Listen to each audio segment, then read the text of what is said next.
विरोधात उभं केलं आणि मराठा समाज आणि ओबीसी हा वाद लावण्याचं काम सगळ्यात मोठं पाप जर कोणी केलं असेल तर ते छगन भुजबळ.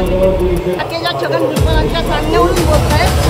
त्यांना माझं आव्हान आहे की तुम्ही छगन भुजबळांना एकदा जाऊन विचारा की धनगर समाजाला एसटी मधून आरक्षण भेटावं यासाठी छगन भुजबळांनी काय नीती मोडून काढण्याला त्या खुट्याचं नाव आहे मनोज जरांगे पाटील. ती खुटी मोडून आम्ही आमचं आरक्षण मिळवल्याशिवाय राहणार.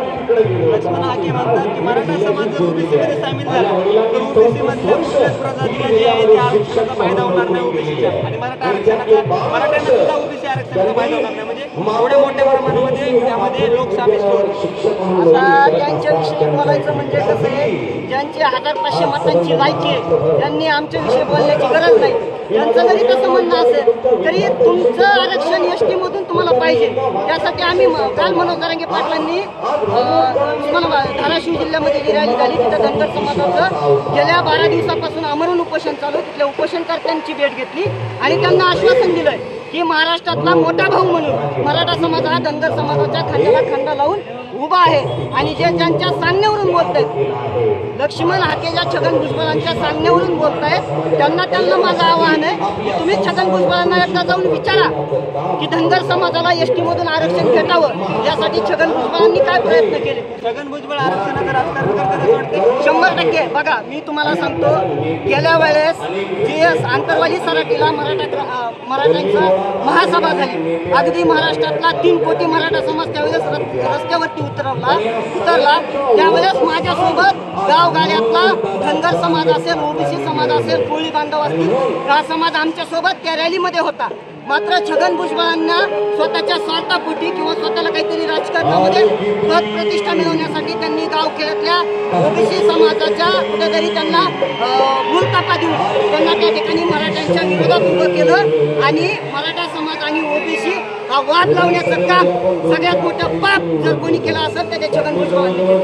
लक्ष्मण हाकेंनी सुरुवातीला मराठा आरक्षणाचं समर्थन केलं होतं. ज्यावेळेस ते मागासवर्ग आयोगावरती होते त्यावेळेस त्यांनी समर्थन केलं होतं आणि त्यांनी म्हणलं होतं की सरकार हे कुठेतरी क्रियाशीलता नाही दाखवत आहे, मराठा समाजाला आरक्षण द्यायला पाहिजे, परंतु कुठेतरी खेळी केली जाते मराठा समाजाबरोबर. परंतु ऐनवेळी त्यांनी त्या ठिकाणचा राजीनामा देऊन या ठिकाणी येणं हे काय गफलत वाटते. 100% आमदारकीचे खासदारकीचे स्वप्न पडायला लागले. अशा स्टंटबाजी करणारे महाराष्ट्रामध्ये भरपूर नेते आहेत आणि त्याच्यातच हा एक प्रकार आहे. त्यांना येणाऱ्या काळात विधान परिषदेची राज्यसभेची स्वप्न पडत आहेत आणि त्यामुळे ते आता काहीतरी खेळखंडोबा करायचा म्हणून ते सरकारच्या इशाऱ्यावर आणि छगन भुजबळांच्या इशाऱ्यावरती बोलत. त्यांचं असं म्हणणं होतं, त्यांनी आणखी एक स्टेटमेंट केलं होतं की मराठा समाजाच्या आरक्षणाच्या आंदोलनाला उपोषणाला सरकार रेड कार्पेट टाकत आहे, त्याच्याकडे लक्ष देत आहे. परंतु ओबीसीचं जे काही आता मागणं आहे की मराठा समाजाला ओबीसीमधून आरक्षण दिलं जाऊ नये याकडं सरकार लक्ष देत नाही. त्यांचं म्हणणं आहे की आमच्यासोबत दुजाभाव केला जातो. काय वाटतं? अजिबात नाही. हे बघा कसं महाराष्ट्रातला मराठा समाज हा शांततेच्या मार्गाने चालणारा मराठा समाज आहे आणि हा लढा आज सरकार लक्ष देतं आणि रेड कार्पेट टाकतं याच्यातला विषय नाही आहे. हा सर्वसामान्य मराठ्यांचा लढा आहे.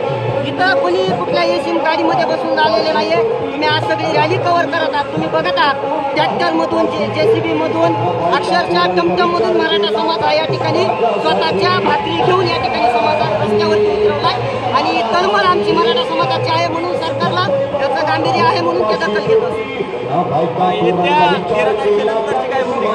100% मनोज जरांगे पाटील हे आमचे योद्धे आहेत, ते आमचे नेते आहेत. अखंड महाराष्ट्राच्या मराठा समाजाने त्यांचं नेतृत्व स्वीकारलेलं आहे. मनोज जरांगे पाटील जी काही भूमिका घेतील ते म्हणतील मुंबईला चला, आम्ही मुंबईला जाऊ. ते म्हणले गोदापत्रात उड्या मारा, आम्ही गोदापत्रात उड्या मारू. मात्र 13 तारखेनंतर सरकारला काय हिसका मराठ्यांसाठी आम्ही दाखवू. 13 तारखेला मराठ्यांचा काय हिसका आहे तो हिसका आम्ही या ठिकाणी सरकारला दाखवू. अशा प्रकारची भूमिका मराठा उपोषण करते आणि त्यांचे समर्थक आपल्याला या ठिकाणी करताना पाहायला मिळत आहेत.